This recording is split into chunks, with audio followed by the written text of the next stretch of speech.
नमस्कार, BS TV देख रहे हैं आप। मैं हूं आपके साथ अभिनय सिंह चौहान और दो के दम में आपका स्वागत है।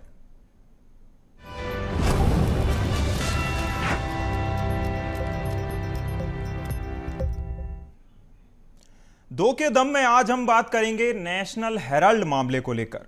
यूं तो नेशनल हेराल्ड का मामला एक दशक से ज्यादा पुराना है। एक दशक से ज्यादा से इस पर चर्चा चल रही है। केस में जब ईडी और सीबीआई ने जब चार्जशीट पेश की तो फिर से मुद्दा गर्मा गया। लेकिन क्या आपको पता है कि नेशनल हेराल्ड मामले के तार राजधानी भोपाल से भी जुड़े हुए हैं? जी हां, नेशनल हेराल्ड मामले केस के उस फर्जी बाड़े का खुलासा पहली बार बीएसटीवी करने जा रहा है, जिसमें महात्मा गांधी की गिफ्ट की गई प्रिंटिंग मशीन चोरी हो गई और शुरू हुआ जमीन का फर्जी बाड़ा। प्लानिंग के साथ जमीन का बंदरबाट हुआ और लीज की गई जमीन पर तान दी गई बड़ी बड़ी इमारतें। देखिए भोपाल से हमारी एक खास रिपोर्ट और एक्सक्लूसिव स्टोरी।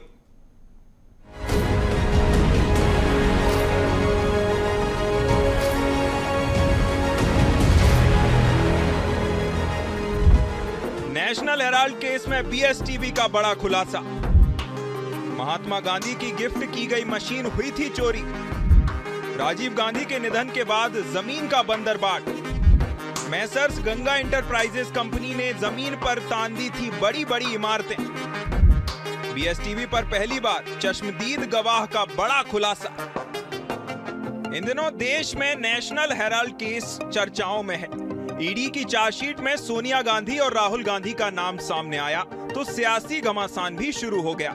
इन सब के बीच बीएसटीवी नेशनल हेराल्ड केस से जुड़े उस फर्जी बाड़े का खुलासा कर रहा है जो प्रदेश की राजधानी भोपाल से जुड़ा हुआ है। भोपाल में भी नेशनल हेराल्ड को जमीन का आवंटन किया गया, लेकिन कुछ सालों में ही फर्जी बाड़ा कर इस जमीन को बेच दिया गया।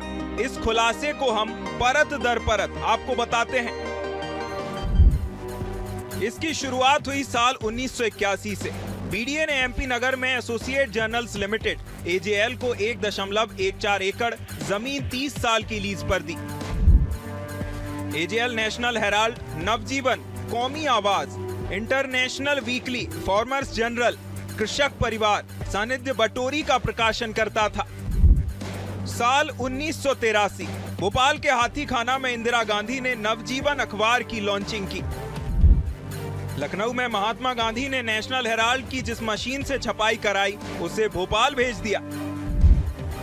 फिर आया साल 1984। एमपी नगर में लीज पर मिली बीडीए की जमीन के आधे हिस्से पर टीन शेड बनाकर नवजीवन अखबार की शिफ्टिंग की। इंदिरा गांधी की हत्या के बाद राजीव गांधी ने एसोसिएट जर्नल्स लिमिटेड एजेएल की जिम्मेदारी संभाली। साल 1990 राजीव गांधी ने नई टेक्नोलॉजी की मशीन के साथ भोपाल में नवजीवन अखबार की फिर लॉन्चिंग कराई। साल 1991 राजीव गांधी की मौत के बाद महात्मा गांधी की प्रिंटिंग मशीन के चोरी होने से लेकर जमीन के बंदरबाट की कहानी शुरू हुई। नेशनल हेराल्ड केस के उस चश्मदीद गवाह जो कि प्लॉट के आवंटन से लेके प्रेस की लॉन्चिंग से लेके उसके बंद होने तक की गवाही देंगे, बीएसटीवी पर वो मौजूद हैं। उनका नाम है शहीद खान, जो कि अब प्रेस के बंद होने के बाद अपनी जीविका जो है दूसरे साधनों से चला रहे हैं। हम बात करेंगे, हमारे साथ मौजूद हैं शहीद खान। मैं पूरी कहानी समझना चाह रहा हूं क्योंकि ये मामला इस समय देश में छाया हुआ है। राहुल गांधी से लेकर सोनिया गांधी का नाम ईडी में आया, लेकिन वो केस अलग है। लेकिन उसके साथ जो आपकी पूरा केस जुड़ा है गवाही वाला, वो मैं समझना चाह रहा हूँ कि शुरुआत कहाँ से हुई और ये खत्म कहाँ हुई। 13 फरवरी को हाथी खाने से दैनिक नवजीवन की शुरुआत हुई। जो शुरुआत कैसे हुई कि लखनऊ से सिलेंडर मशीन गांधी जी, नेहरू जी, सरदार वल्लभ भाई पटेल ने जो पहला अखबार निकाला था उसको यहाँ गिफ्ट दिया था। उस पर दैनिक नवजीवन की लॉन्चिंग हुई।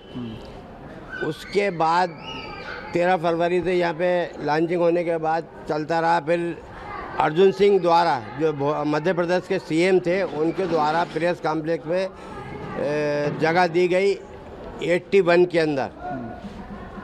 प्लाट सबसे पहले नेशनल हेराल्ड, दैनिक नवजीवन, कौमी आवाज़ को दिया गया, जिसके नाम अलॉटमेंट था एसोसिएटेड जर्नल लिमिटेड, जो हेराल्ड हाउस की बोर्ड नेहरू जी ने गठित करा था, गांधी जी ने गठित करा था।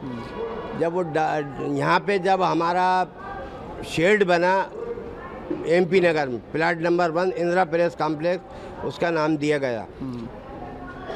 वो मशीन यहाँ से जो गांधी जी ने मशीन दी थी वो यहाँ पे लाके एमपी नगर में शिफ्ट करी गई। उसमें 87 में इंदिरा जी, यशपाल कपूर चेयरमैन हुआ करते थे एसोसिएटेड जर्नल के। तो ओपनिंग के अंदर इंदिरा जी आई, यशपाल कपूर जी आए और उन्होंने उस वक्त वर्करों को 4-5 वर्करों का अपॉइंटमेंट लेटर अपने हाथ से दिया। उसके बाद ये चलता रहा। 84 के अंदर इंदिरा जी का देहांत हो गया। कमान फिर राजीव गांधी, फिर देहांत होने के बाद में फिर राजीव जी ने इसे संभाला। तो राजीव जी ने इसको नई टेक्नोलॉजी का रूप दिया, जिसमें offset machine, 5 computer electronic, hi-tech हो गई। हाईटेक हो गई। उसके बाद वो राजीव जी चलाते रहे।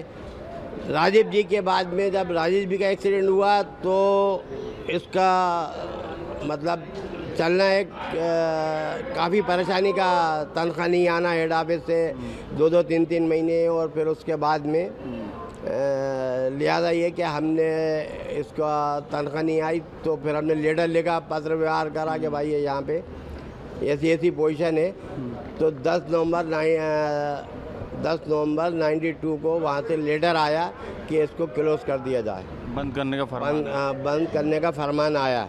वो उसके बाद हमने लेबर कोर्ट में केस लगाया। केस लगाने के बाद में BN जज जो पर्सनल मैनेजर थे, वो हम लोगों की जो 4-4, 5-5 साल की तनख्वाह थी उसमें हमें 3 महीने के वेतन मतलब दे के और हमारे साथ में 6 मंथ का एग्रीमेंट करा कि आपका Palekar award, gratuity, PF, other जो भी भुगतान है वो हम दिया जाएगा। अदर जो भुगतान है 6 मंथ के अंदर दे दिया जाएगा। अथवा किन्हीं कारणों की वजह से अगर नहीं दिया गया तो समस्त कर्मचारी ड्यूटी पे मान होंगे, जो आज तक नहीं हुआ है।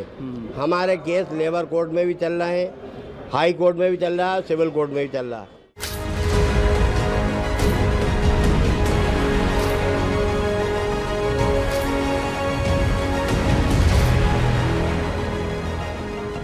एसोसिएट जर्नल्स लिमिटेड के फाउंडर जवाहरलाल नेहरू थे। साल 1991 में राजीव गांधी की मौत के बाद नवजीवन प्रेस के कर्मचारियों को सैलरी मिलना बंद हो गई। अखबार की आर्थिक हालत बिगड़ने लगी तो उस वक्त के CM सुंदरलाल पटवा के कार्यकाल में मिल रहे करीब 60,000 रुपए के विज्ञापनों से जैसे तैसे अखबार चलता रहा। साल 1992 10 नवंबर 1992 को दिल्ली से मिले फरमान के बाद नवजीवन अखबार बंद कर दिया गया। सैलरी नहीं मिलने के बाद प्रेस में काम करने वाले सभी कर्मचारी लेबर कोर्ट चले गए। फिर आया साल 2001। प्रदेश के CM रहे मोतीलाल बोरा एसोसिएट जर्नल्स लिमिटेड के चेयरपर्सन थे। 24 अगस्त 2001 को AJL के डायरेक्टर रहे विश्व बंधु गुप्ता ने जमीन की power of attorney builder Narendra Kumar Mittal को दी थी। मित्तल की कंपनी मैसर्स गंगा इंटरप्राइजेज को बहुमंजिला इमारत विकसित करने के लिए अधिकार थे। तय शर्त के अनुसार कंपनी के बेसमेंट की जगह नवजीवन प्रेस चलाने के लिए देनी थी। कंपनी ने कंस्ट्रक्शन का काम शुरू कर दिया था। नेशनल हेराल्ड केस में भोपाल के कनेक्शन की बात की जाए तो ये मामला इसलिए भी जुड़ता है क्योंकि आप MP नगर में जो पीछे एक बड़ी इमारत आप देख रहे होंगे, ये इमारत विशाल मेगा मार्ट की ज़रूर है, लेकिन शुरुआत की कहानी 1981 से शुरू होती है। और जो ज़मीन BDA ने आवंटित की थी वो ज़मीन नवज्योति अखबार के प्रकाशन के लिए एसोसिएट जर्नल्स लिमिटेड जो कि कंपनी है कांग्रेस पार्टी की, उस कंपनी को जो है ये ज़मीन अखबार को यहाँ पर प्रकाशन के लिए दी गई थी, यानी अखबार चलाने के लिए दी गई थी। लेकिन जो कहानी शुरू हुई वो कुछ सालों तक तो ठीक चली। 1983 में अखबार की लॉन्चिंग जो है भोपाल से की गई थी, लेकिन बाद में इसकी शिफ्टिंग जहाँ पे 81 में ये पूरा प्लॉट 1 एकड़ से ज़्यादा का था, जो कि 50 पैसे से 1 रुपये की लीज पर दिया गया था, वहाँ पर टीन सेट बनाया गया। और इंदिरा गांधी ने खुद यहाँ पर करीब 1984 में 83 में पेपर की लॉन्चिंग हुई थी और उसके बाद शिफ्टिंग 84 में की गई थी। लेकिन इंदिरा गांधी की मौत के बाद 1990 में जो है यहाँ पे राजीव गांधी ने जब कमान संभाली और पार्टी के अलावा तमाम गतिविधियों की, तो नई टेक्नोलॉजी के साथ यहाँ पे मशीनें लगाई गई और यहाँ पर अखबार लगातार जो है वो यहाँ पर उसकी छपाई की गई। लेकिन राजीव गांधी की मौत के बाद इस कहानी में किस तरीके से पूरा प्लानिंग के तहत बंदरबाट किया गया, फर्जीवाड़ा किया, उसकी कहानी यहीं से जुड़ती है। और यहाँ पर जो कर्मचारी थे प्रेस से जुड़े, उनका वेतन नहीं दिया गया और इस ज़मीन को जो है इसके बाद जो कंपनी थी एसोसिएट जनरल लिमिटेड, उसने पावर ऑफ अटर्नी देके जो एक दूसरी कंपनी थी जिसके डायरेक्टर और तमाम जो लोग थे जिनके खिलाफ इस समय कोर्ट में केस चल रहा है, मेसर्स गंगा इंटरप्राइजेस, उसको दी गई करीब 1.14 एकड़ ये ज़मीन थी। और ये भूखंड क्योंकि बीडीए का था, लेकिन जब इस पर बिल्डिंग का निर्माण कार्य शुरू हुआ, आधे पर क्योंकि प्रेस बनी हुई थी, टीन सेट था, लेकिन यहाँ पे मशीनें बेच दी गई। उसके बाद बिल्डिंग थी और 2007 से 2008 या 9 के बीच में यहाँ पर बिल्डिंग जिन्हें बेची गई, विशाल मेगावाट है, इसके पीछे कई दूसरी शोरूम भी पीछे बने। 1 एकड़ का ये पूरा 1 एकड़ से ज़्यादा का पूरा रकबा है। कोड़ियों की दाम जो है वो ज़मीन को बेच दी गई और अब पूरा मामला के कोर्ट में चल रहा है। एजेएल से मिली पावर ऑफ अटॉर्नी के तहत मित्तल ने 29 मार्च 2007 को भोपाल के एक अन्य बिल्डर डेवलपर सौम्या होम्स के मुखिया संजय सिन्हा को वेंडर के तौर पर प्रोजेक्ट से जोड़ लिया। करार के तहत 46% हिस्सेदारी सौम्या को और 54% हिस्सा मित्तल की कंपनी को मिला। साल 2007 नवजीवन प्रेस के टीन शेड में महात्मा गांधी के द्वारा दी गई प्रिंटिंग मशीन समेत कई सामान चोरी हो गया। फिर आया साल 2008, नवजीवन प्रेस कर्मचारी संघ ने एमपी नगर थाने में गंगा इंटरप्राइजेस के जिम्मेदार हरमेंद्र सिंह बग्गा, नरेंद्र सिंह मित्तल, संजय सिन्हा समेत अन्य पर एफआईआर दर्ज कराई। में शायद एक अधिकार जिसको पावर ऑफ अटर्नी कहते हैं वो भी एक कंपनी को दी गई गंगा। 2001 में एक लेटर आया दिल्ली से कि नरेंद्र कुमार मित्तल, महेंद्र सिंह बग्गा और संजय सिन्हा, तो नरेंद्र सिंह मित्तल, तन्वर सिंह कीर, इनका द्वारा एक लेटर आया कि यहाँ पे जो ओपन प्लाट है, जो प्रेस जो शिफ्ट है जिसमें प्रेस है उससे हटके प्रेस कितने स्क्वायर फीट में होगी करीब? क्योंकि 1 एकड़ का शायद रकबा था। 1 एकड़ कुछ डिसमिल है। और उसमें प्रेस कितने में चल रही थी? उसमें थी प्रेस, आधे में प्रेस थी, आधे में ओपन प्लाट पड़ा था। अच्छा, ओपन प्लाट पे बनाने के लिए कहा था, लेकिन ओपन प्लाट के लिए है उन्होंने पावर ऑफ अटॉर्नी बनाने को दी थी और ये एग्रीमेंट हुआ था कि इसमें वेस्ट मेन में मशीन रहेगी, सेकंड पे ऑफिस रहेगा, अदर बिल्डर जो चाहे वो करें, इसका प्रेस का खर्चा यहाँ से निकलेगा। उस बीच में कुछ समय ये इन्होंने काम वाम करा, चलता रहा। फिर जो गांधी जी वाली मशीन, ऑफसेट मशीन, पूरा ऑफिस लॉक था, जो ताले डले हुए थे। तो मैं इन्हें जो प्रॉपर्टी थी जो आप बता रहे हैं कि जो बनाना शुरू किया था इन्होंने, ये प्रॉपर्टी इन्होंने किसको बेच दी? और आप तो वहाँ पे देखते वहीं आ रहा हूँ मैं। हाँ। तो इन्होंने क्या करा कि वो जो लागत था प्रेस, उसको तोड़ने के बाद ताले तोड़े, मशीनें कहाँ भेजी ये आज तक पता नहीं है। पावर ऑफ अटॉर्नी डेवलपमेंट के लिए दी थी, उस पावर ऑफ अटॉर्नी का दुरुपयोग करके ये मालिक खुद बन गए। इन्होंने प्लाट बेचने शुरू करके और महेंद्र सिंह बग्गा, नरेंद्र कुमार मित्तल, संजय सिन्हा, इन्होंने वो प्लाट बेच दिए गए। तो प्लाट बेच के दुकानदारों से पैसा लिया गया, उनकी रजिस्ट्री कर गई, जिसके रजिस्ट्री के प्रूफ है, रजिस्ट्री है हमारे पास। और उसको जो है उनको बिल्डिंग बना के दे दी, उनको बिल्डिंग बना के और विशाल मेगावाट खुद चलाने लगे। एक मॉल पूरा 1 एकड़ पे ही, पूरे 1 एकड़ पे कब्जा कर लिया उन्होंने। बिल्कुल, ये कहानी शुरू हुई एक अच्छे काम के उद्देश्य से, लेकिन इसमें पूरी प्लानिंग के साथ पावर ऑफ अटर्नी दी गई, जो कर्मचारी थे उनका हक मारा गया और उस ज़मीन को धोखाधड़ी के जरिए बेच दिया गया, जबकि ऐसे शर्तों का ये पूरी तरीके से उल्लंघन है, नियम के विरुद्ध है। यही कारण है कि इसकी लीज भी निरस्त बीडीए के द्वारा की गई। लेकिन क्योंकि अब ये पूरा मामला कोर्ट में विचाराधीन है और जिस तरीके से ईडी का इसमें इन्वॉल्वमेंट था और अब चार्जशीट भी पेश की और जैसे शहीद भाई बता रहे हैं कि ईडी में भी उन्होंने शिकायत की और चार्जशीट में भी जो है इस समय नाम है तमाम कांग्रेस के बड़े नेताओं का। लेकिन भोपाल के कनेक्शन की बात करें, मध्य प्रदेश के कनेक्शन की बात करें तो एक पूरी कहानी, पूरी प्लानिंग के तहत, एक साजिश के तहत किस तरीके से ज़मीन का बंटवारा किया गया ये उसको बयां करती है और जिसके चश्मदीद गवाह हमारे साथ शहीद खान साहब थे जिन्होंने पूरी कहानी बताई।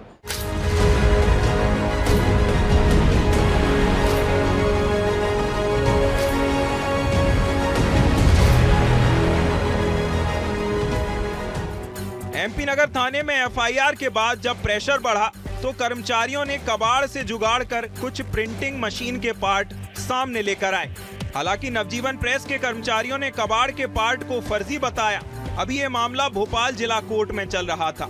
आरोपियों के खिलाफ वारंट भी जारी हुए। हालांकि इन सब के बीच साल 2007 से 2009 के बीच बीडीए की जमीन को बेच दिया गया और बेसमेंट की जमीन नवजीवन प्रेस को न देकर बड़ी बड़ी इमारतें बना दी गईं। इन इमारतों में विशाल मेगा मार्ट से लेकर कई दूसरे शोरूम चल रहे हैं। जब 2011 में लीज खत्म हुई तो लीज के नवीनीकरण के लिए एसोसिएट जर्नल्स लिमिटेड ने बीडीए में आवेदन दिया, लेकिन जांच में सामने आया कि भूमि आवंटन की शर्तों का उल्लंघन किया गया है। इस पर जमीन की लीज निरस्त की गई। लीज निरस्त के विरोध में एसोसिएट जर्नल्स लिमिटेड प्रबंधन जिला कोर्ट चला गया। इसके साथ ही विशाल मेगा मार्ट सहित कई दुकानों ने भी याचिका दायर की। तब से यह मामला कोर्ट में विचाराधीन है। अभी भी इस पूरे मामले में जो सुनवाई है उसके कई पहलू सामने आए, लेकिन किस तरीके से पूरा फर्जीवाड़ा हुआ इसकी बानगी आप देख सकते हैं कि किस तरीके से, किस उद्देश्य के लिए ज़मीन दी गई थी। और उसके बाद जो खाली ज़मीन 1981 में थी जिस पर टीन सेट पर प्रेस चल रहा था, उसके बाद जो बंदरबाट किया गया इस कंपनी के द्वारा, उसकी नज़ीर आप इस बिल्डिंग के तौर पर यहाँ पर देख सकते हैं। और अभी फ़िलहाल कोर्ट में केस है और तमाम पक्षों को जो है कोर्ट सुनने का उन्हें मौका दे रहा है और लीज भी निरस्त हो गई। लेकिन ये पूरा खुलासा जो है ये बताता है कि इस ज़मीन पे किस तरीके से करोड़ों का, अरबों का बंदर बाट किया गया और जो कई लोग इसमें मिले हुए हैं, चाहे वो पार्टी की कंपनी के लोग हैं, लेकिन तमाम पक्ष इस समय कोर्ट में हैं और अपनी अपनी बातों को यहाँ पर रख रहे हैं। कई लोगों का कहना है कि नियम के साथ जो है इस ज़मीन को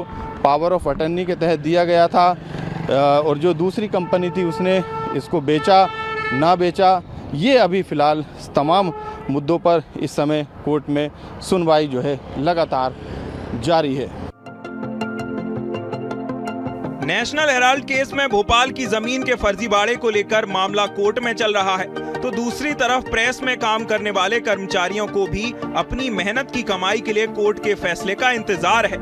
नवजीवन प्रेस में 89 कर्मचारी काम करते थे, लेकिन लंबे समय से चल रहे संघर्ष के कारण कई कर्मचारियों की मौत हो गई और अब सिर्फ 35 कर्मचारी ही बचे हैं। इस मामले में कोर्ट की कार्रवाई के साथ सियासत भी चल रही है।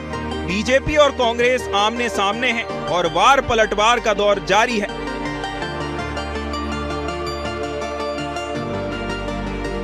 नेशनल हेराल्ड एक पेपर नहीं बल्कि आज़ादी की लड़ाई का वह सशक्त हस्ताक्षर दस्तावेज है जिस पर देश गर्व करता है।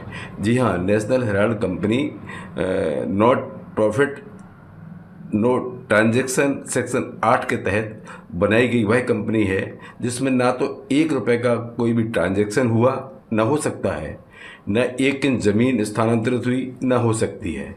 लेकिन भारतीय जनता पार्टी और इनकी सरकार ईडी, सीबीआई और अन्य एजेंसियों को लगा करके कांग्रेस को डराने का, धमकाने का जो काम कर रही है, नेशनल हेराल्ड पर जो आंच लाने की कोशिश कर रही है, मैं ये समझता हूँ ये देश के लिए दुर्भाग्यपूर्ण है। प्रकरण भोपाल का भी हो तो न्यायालय में विचाराधीन है, इस पर कोई टिप्पणी किया जाना तो मैं उचित नहीं समझता। हाँ, इतना जरूर जानता हूँ कि माननीय न्यायालय जरूर इस बात को संज्ञान में लेंगे और फैसला वही होगा जो देश को मंजूर होगा, जो उस आज़ादी की लड़ाई के अमरवीर शहीदों को मंजूर होगा, उनकी आत्माओं को मंजूर होगा। फैसला वही होगा। भाजपा कोई भी जतन कर ले, न तो राहुल गांधी का, न सोनिया गांधी का, न कांग्रेस का, न आज़ादी की लड़ाई में हिस्सा लेने वाले किसी भी व्यक्ति का वो अपमान नहीं कर सकते। डरा सकते, धमका सकते हैं, पर न डरने वाले लोगों पर आपके हथियार भी चलेंगे नहीं। कांग्रेस पार्टी और गांधी परिवार ने नेशनल हेराल्ड के नाम पर जिस तरह की लूट मचाई है वो सभी के सामने आ गई है। भोपाल में नेशनल हेराल्ड के नाम पर सरकारी जमीन अलॉट करवाई गई, जिसको केवल और केवल पत्रकारिता के लिए उपयोग किया जाना था, लेकिन कांग्रेस के बड़े परिवार ने उस जमीन को बेच दिया, बंदरबांट किया। वहां काम करने वाले 60 कर्मचारियों को वेतन भत्ते नहीं दिए, वो कर्मचारी दर दर की ठोकरें खा रहे हैं। तो ऐसे में जब हेराल्ड के नाम पर कांग्रेस की लूट सामने आ गई है, कांग्रेस के नेता विरोध कर रहे हैं। देश की संपत्तियों से लूट करने वालों पर कार्रवाई होना चाहिए। साथ ही भोपाल में हेराल्ड हाउस की जमीन का रद्द करके सरकार के पास वापस दी जाना चाहिए, ताकि उसका सही उपयोग हो सके। कांग्रेस पार्टी और उनके नेताओं को जांच एजेंसियों से अब कहीं कोई बचा नहीं सकता है, क्योंकि उनकी करतूतें सामने आ चुकी हैं। नेशनल हेराल्ड केस में BSTV ने भोपाल कनेक्शन को लेके परत दर परत खुलासे किए। इस पूरे मामले में अब मांग उठ रही है कि जो दोषी है उन पर कार्रवाई की जाए, उन्हें सज़ा दिलाई जाए। साथ में इस प्रेस से जुड़े तमाम कर्मचारियों को उनका हक मिले, उनका वेतन मिले। साथ में इस ज़मीन को फिर से प्रेस को दी जाए, इस तरीके की बात की जा रही है। लेकिन मामला फ़िलहाल कोर्ट में है और लगातार इस पूरे मामले में सुनवाई जारी है। कैमरामैन सेलन के साथ मनोज राठौर, BSTV भोपाल। और चलिए इस खबर पर ज्यादा जानकारी के लिए ग्राउंड जीरो से हमारे सहयोगी मनोज हमारे साथ जुड़ गए हैं। मनोज, हमने सिलसिलेवार तरीके से बताया कि किस तरह से नेशनल हेराल्ड मामले के तार भोपाल से जुड़े हुए थे। ऐसे में बड़ा सवाल यह खड़ा होता है कि जो नेशनल हेराल्ड मामले का भोपाल कनेक्शन था, आखिर इस कनेक्शन को और इससे जुड़े इतिहास को क्यों भुला दिया गया?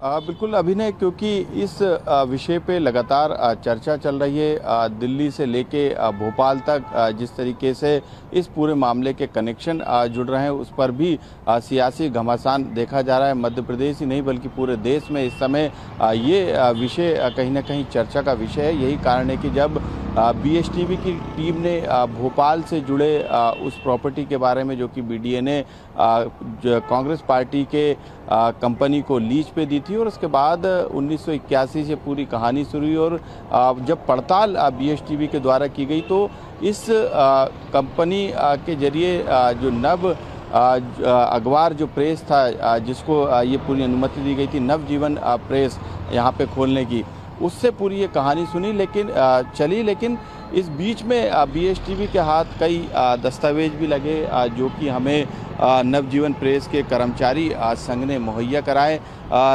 नवजीवन प्रेस कर्मचारी संघ के जो अध्यक्ष हैं मोहम्मद सईद, वो एक तरीके से हम कह सकते हैं कि जब पड़ताल हमारी आगे बढ़ी तो वो एक इस पूरी गवाही के एक चश्मदीद गवाह भी हैं, जिन्होंने पूरी कहानी को बताया। हालांकि इस समय में उसी ग्राउंड जीरो पर मौजूद हो, और आप मेरे पीछे देखेंगे कि 1981 में यहाँ पर इस ज़मीन पर जो है खाली प्लॉट था, जो कि आवंटित की गई थी, क्योंकि नेशनल हेराल्ड के साथ कई ऐसे अखबार जो है जो कंपनी थी जिसके फाउंडर जवाहरलाल नेहरू थे, एसोसिएट जर्नल्स लिमिटेड ये कंपनी थी, जिसके पब्लिशर नेशनल हेराल्ड के साथ जो अखबार है नवजीवन का जो दफ्तर था वो यहीं से संचालित होता था। और यदि हम सिलसिलेवार इस पे हमने जब पड़ताल की गई तो कई चौंकाने वाले खुलासे हुए, क्योंकि एक महत्वपूर्ण बात ये भी सामने निकल कर आई कि 1981 में जब BDA ने इस प्लाट को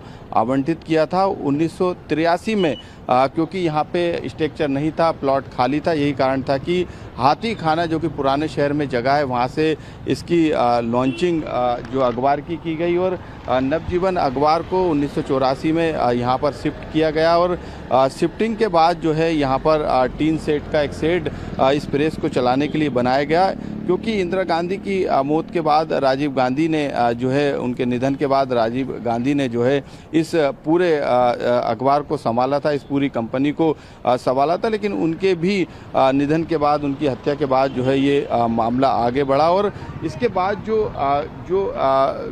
जिस तरीके से ज़मीन का बंदरबाट हम इसे कह सकते हैं, हालांकि ये मामला पूरा कोर्ट में है, चाहे जो कांग्रेस की जो कंपनी है जो लगातार इस ज़मीन पर अपने दावा कर रही है वो भी कोर्ट में है। इसके अलावा जिस कंपनी को इन्होंने पावर ऑफ अटर्नी दी थी और उसने ये बड़ी बड़ी इमारतें आप यहाँ पर देख सकते हैं कि तान दी, और जिन्हें ये ज़मीन बेची थी उनको ये पूरा बिल्डिंग बना के दिया, और ये विशाल मेगा मार्ट के अलावा और भी कई यहाँ पे शोरूम खुले हैं, वो भी इस समय कोर्ट में मौजूद हैं, यानी कोर्ट में उन्होंने भी अपनी याचिका लगाई है।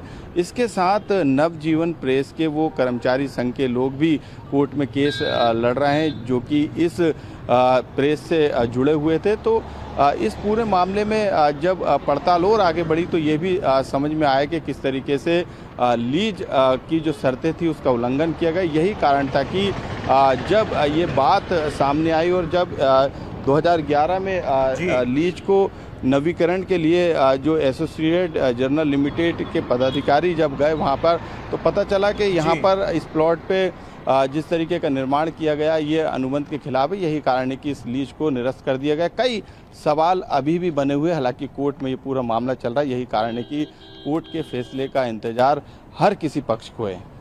बिल्कुल, सवाल तो यह भी है मनोज कि जो जनता के मुद्दों को मैग्नीफाई करने के लिए, यानी जनता के मुद्दों को जन जन तक पहुंचाने के लिए जो माध्यम था, उसे फर्जीबाड़े के लिए और बंदरबाट के लिए किस तरह से औजार बना लिया जाता है।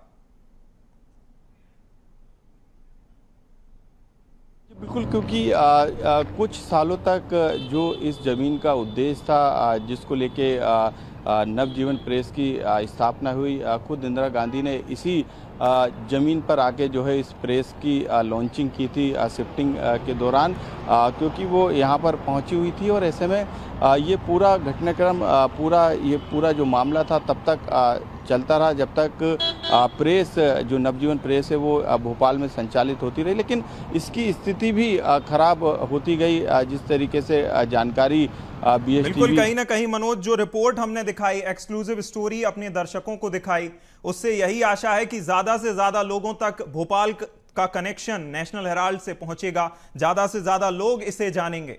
साथ ही साथ जो आपने कहा कि न्यायालय के फैसले का भरोसा और न्यायालय के फैसले का इंतजार सभी को है। तमाम जानकारी के लिए बहुत शुक्रिया मनोज, हमारे साथ जुड़ने के लिए। खबरों में फिलहाल इतना ही। आप देखते रहिए BSTV। नमस्कार।